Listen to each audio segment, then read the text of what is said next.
Coming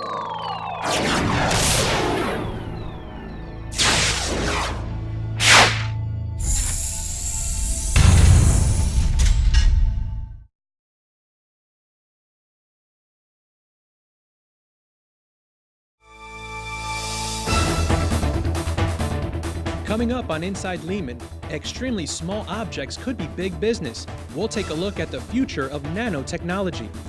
Tired and overworked? We'll show you what you need to know before you take a sip of that energy drink, and we'll show you what's actually inside the bottle. Plus, let's put you in the front row for a story that dates back to BC. So sit back and relax because Inside Lehman starts now.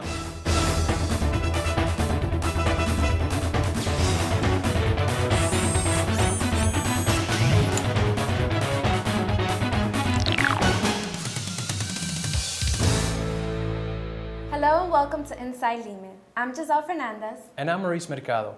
Nanoscience is a field of research that is opening up a new world of possibilities in the immediate future. But what are the benefits of constructing devices that are infinitely small? Inside Lehman's Ulrika Silverstolpe has the story. Dr. Eugene Shidnovsky has worked with nanoscience throughout his career as a physicist. Today, he heads a team of graduate students, undergraduates, and visiting scientists in the Department of Physics at Lehman College.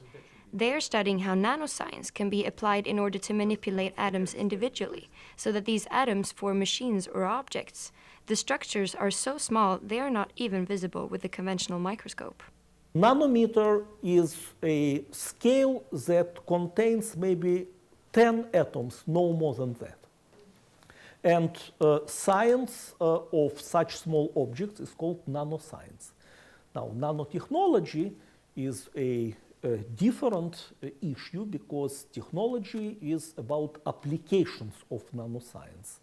And the modern trend of technology is to manufacture things at smaller and smaller scale. If the goal of manufacturing devices on such a small scale can be reached, we can anticipate significant advances in various fields. Certain engineered particles made of proteins have been found to naturally order themselves into ring structures. Molecules can even be arranged in a grid with a smooth distribution across the entire surface. Nanotechnology could play an important role in medicine, allowing for treatment to be conducted at the cellular level, something that is not yet possible. In the relatively near future, the capability to move individual atoms could also revolutionize the computer industry. In order to increase computer memory, we need to put more information on a small area of recording, and this means that we have to come up with smaller elements of computers.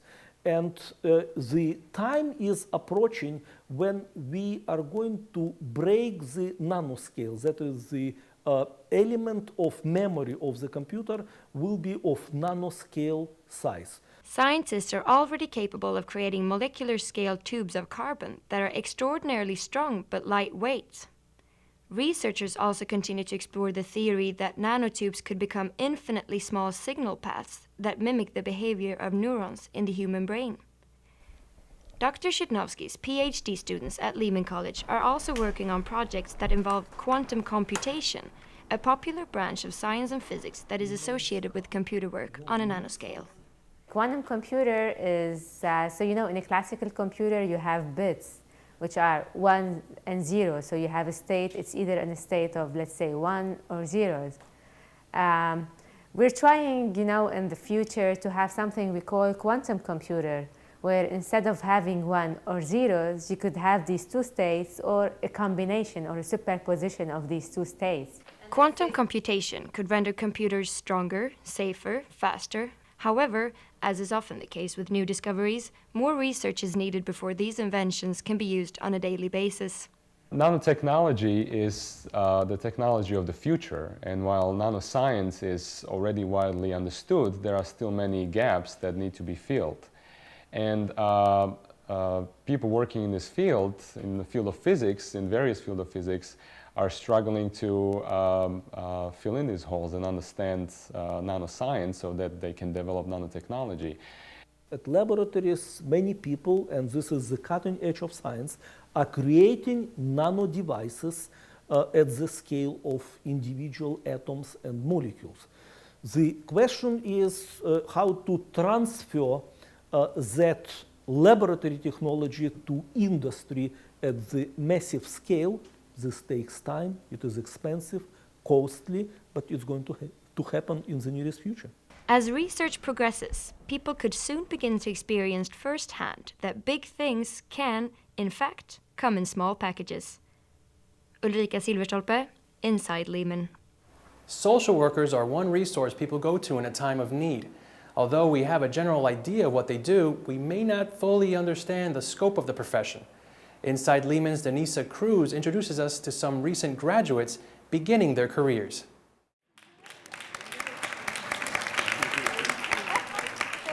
This was a day for celebration as graduate students gathered to be honored for their achievements. Each of them has earned a Master of Social Work degree. Social work was first designated as a profession in the 19th century. The Industrial Revolution shaped social work into a career that has helped many communities in urban areas. The new graduate program at Lehman College prepares social workers to take on leadership positions in social service agencies. The Bronx has very specific needs for social workers which were not being met. So we designed a program that followed what we call an advanced generalist curriculum so that students are prepared in a very broad way for work with urban social problems. And we also try to prepare them for leadership in agencies. Some of the people who have chosen this profession have personal reasons that influence their choice. My motivation to complete this program was my son. My son is 7 and was diagnosed with autism about 5 years ago, and I kept thinking the best way to show him that you can do anything in this world, no matter what is going on with you, is to take this program head on and do as best as I can, and I did really good, so it was great motivation. It is an advanced generalist perspective, whereas other colleges emphasize clinical or they emphasize policy. I feel in the urban environment, it kind of takes all that, and that's what Lehman College's social work program does. It teaches you everything so you can best serve your client population. Citizens Advice Bureau staff working in their office on the Grand Concourse in the Bronx understand the needs of their community. They're serving individuals and particular constituencies, including children, teens, the elderly, and other groups with special needs. When I started at this agency close to 20 years ago, we were a small operation, and through luck of getting available funding and so forth, we've been able to make inroads to service many different populations.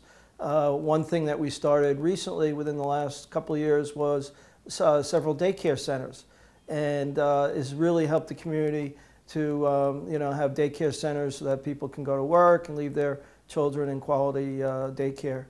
I work with families who are facing homelessness. We try to prevent them from becoming homeless, and if they have become homeless, have they entered shelter, we divert them from shelter. Lilina Font has been working here, putting what she is learning in the classroom into practice. This is more than just completing a required internship. She is passionate about her work. I've been able to fulfill that need in me to be, to help people. I've always wanted to do this. It's my passion to help people, and as much as I can, direct them the right way, get them resources. And so for me, it's a passion to do this kind of work.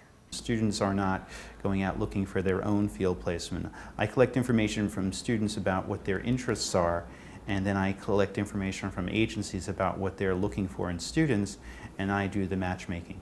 As a child, I had social workers involved in my life, which impacted and empowered me to be where I wanted to be. And I just felt like I needed to give back to a lot of teenagers who are not doing so well or doing what they're supposed to do, giving back and let them know that there's someone there for them. As a community changes, so do the needs of its people. Social workers commit to establishing a relationship and a dialogue with the people that they serve. By being part of the community, they can anticipate the needs and make a difference. Denisa Cruz, Inside Lehman. Still ahead on Inside Lehman, we'll take a closer look at the popularity of so-called energy drinks and whether people really know what's giving them that boost. Why just go to the theater when you can have the theater come to you? Marilyn Sokol, Lehman College's Emmy, Tony, and Obie Award-winning distinguished lecturer, brings her tribute to Broadway legend Fanny Brice to the Lehman stage.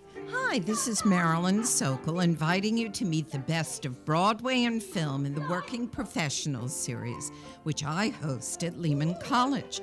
Contact the Department of Journalism, Communication, and Theater for more info. Coffee is not the only source of caffeine these days. Energy drinks are the new buzz, but they also raise concerns. That's right, Giselle. Inside Lehman's Nicole Ashley shows us how making informed choices can help you know exactly what you're drinking. Energy drinks have become increasingly popular among young people generally, as well as athletes of all ages. The companies that produce these beverages claim that their products will give people more energy, as well as other physical benefits, both on and off the field. But should we believe the hype? When you drink it, you feel like, oh, you can do everything. But after a while, of course, that will come down and it will have a, like an aftershock effect. Professor Gul Somez is the coordinator of a new exercise science program in the Department of Health Sciences at Lehman College. She examines how what we consume affects the body and notes that many energy drinks contain high levels of caffeine and vitamin B12. That may not necessarily be good for a young person's health, especially if consumed quickly and in large quantities.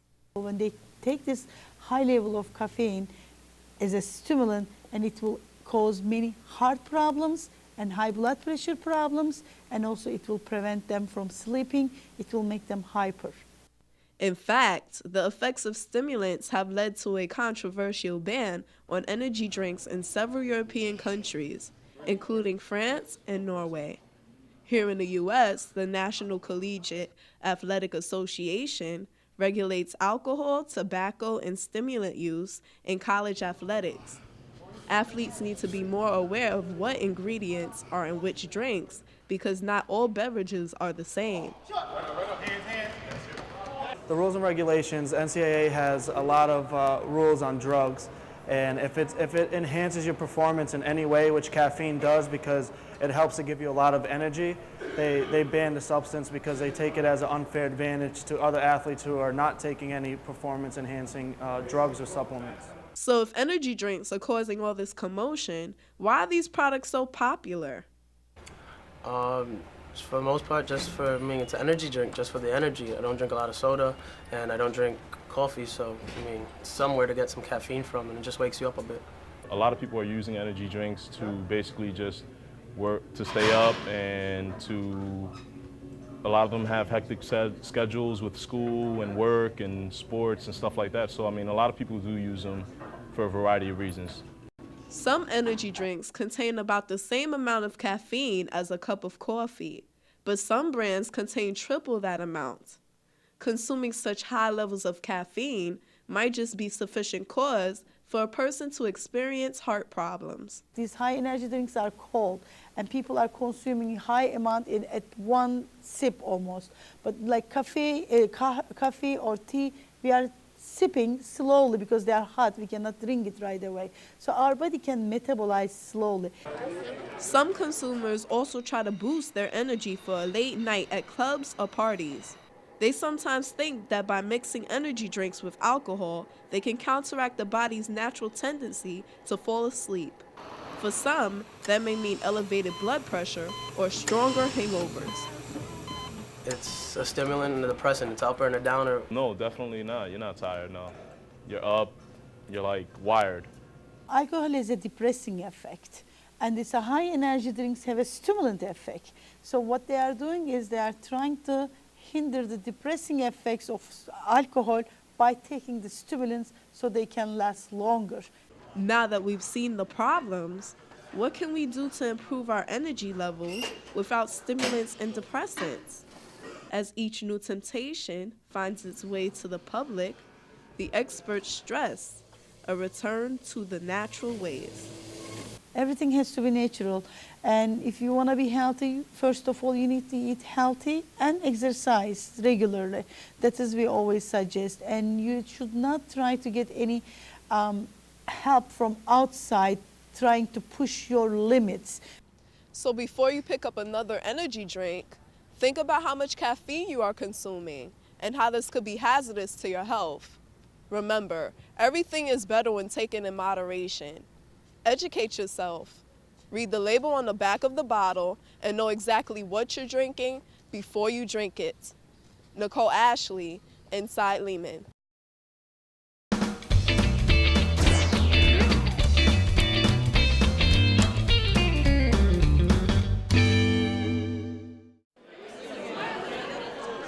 Meet Jolene, a mannequin that functions as a decibel level reader.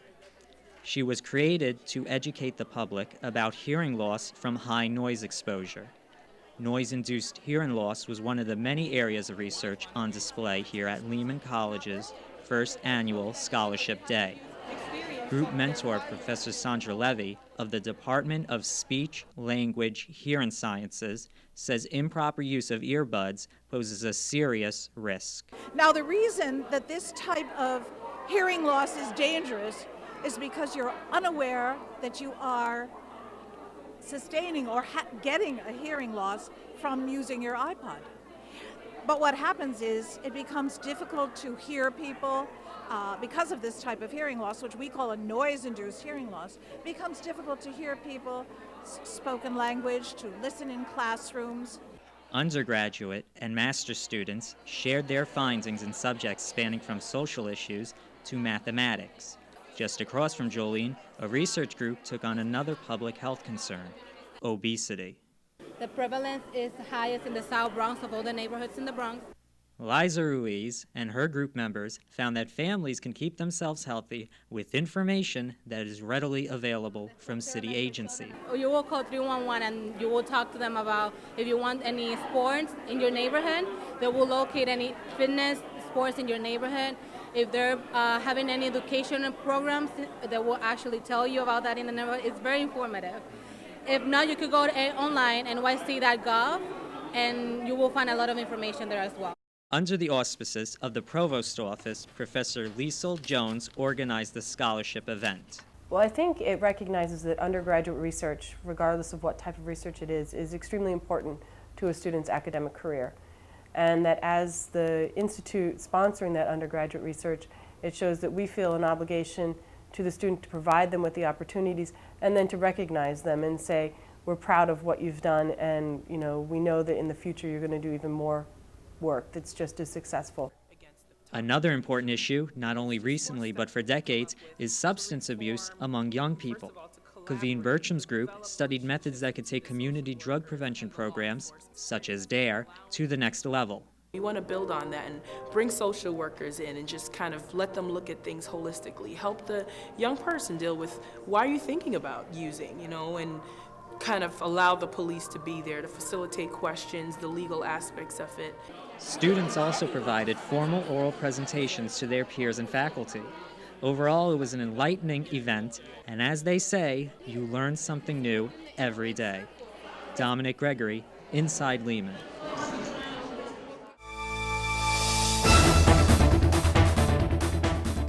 Coming up, a soccer team rallies to take its game to the next level. We'll meet the players who want to make soccer a sensation in the Bronx. And let's put you in the front row for a story that dates back to BC, but has its own modern-day touches with an innovative performance. All this and more when Inside Lehman returns.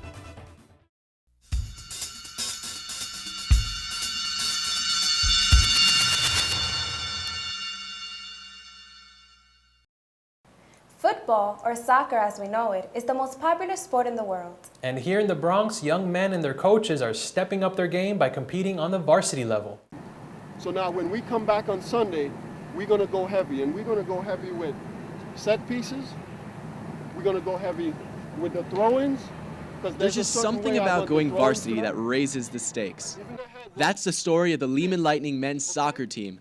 After a 10-year hiatus, soccer returned, first as a club and then as a varsity team. Coach Joe Andre knows the game in more ways than one since the last time there was a varsity soccer team. He was one of the players.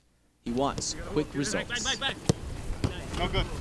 I told them from the very beginning, even while we were losing games during the club year, that I'm not waiting, to bring a championship to Lehman. This is something I'm looking forward to doing right away. Coach Andre says he has strong players on board, and he's always scouting up-and-coming talent from New York's high schools. During assistant coach Churchill Jackson's days as a player, he helped take his college team to the New England Championship and then played internationally. The skill that I learned in Haiti was the Brazilian style. When I went to Holland, most likely a different style of running. I combined them together. That's why I had my skills. That's what I intend to bring to the school.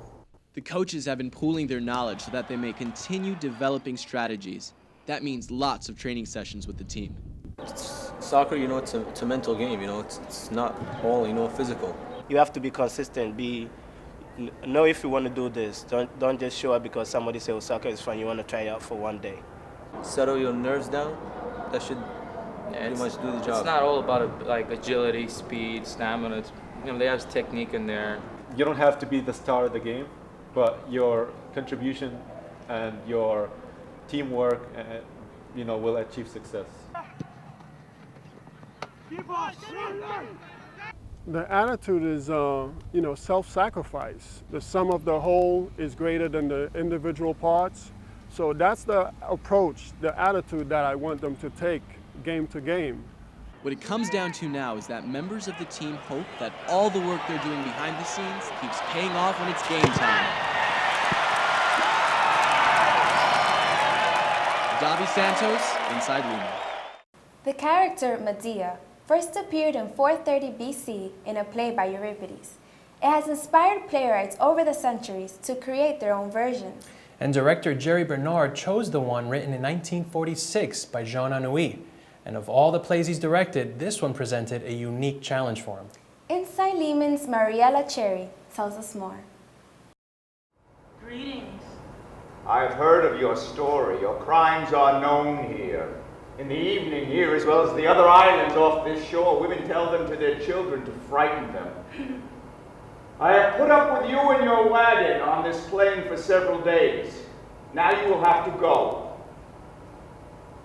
What have I done to the people of Corinth? Jean Anouilh's Medea is a modern take on a play about love, betrayal, and refusal to compromise. The story is based on a Greek myth featuring Jason and his wife Medea, whom he betrays when he decides to marry another woman for power and wealth. In Anouilh's play, Medea kills her children and then herself out of her need for revenge. Well, I've always liked this particular version of this play because it's written by the French playwright Jean Anouilh, and it's much different in some ways from the version written by Euripides some 3,000, 4,000, whatever, years ago. In the Greek tragedy, Jason is really much more of a two-dimensional character, whereas Jean Anouilh really made it much more of a story between a man and a woman. Anouilh's take on the characters of Medea and Jason set his play apart from the Greek original and interested Jerry Bernard enough to put on this production. Lydia Diaz, a student in the theater program at Lehman College, played the lead role of Medea. Ironically, Diaz said she didn't think she'd auditioned originally for this play. After realizing the character and what the storyline was about, I got really attached to it. So I was actually pretty thrilled that I actually did audition and I got the part. Staging a play always requires careful planning and handling of many production details. This production included some additional challenges for the cast and crew, who needed to creatively stage some of its performances with an actor who is deaf. That made sign language an important part of the show. Has the world always been Jason for you? Yes. You forget quickly. I did not come back here for a last scene. Signing is a beautiful language. Sign language is a really artistic medium.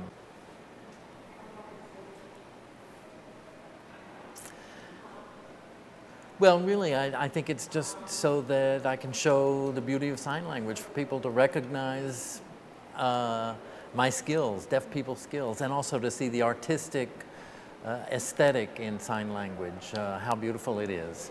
So one of the decisions we made early is that there is no acknowledgement of the fact that Jason is deaf or anything. He just acts alongside all the other actors. Ryan being deaf and a person who expresses himself through sign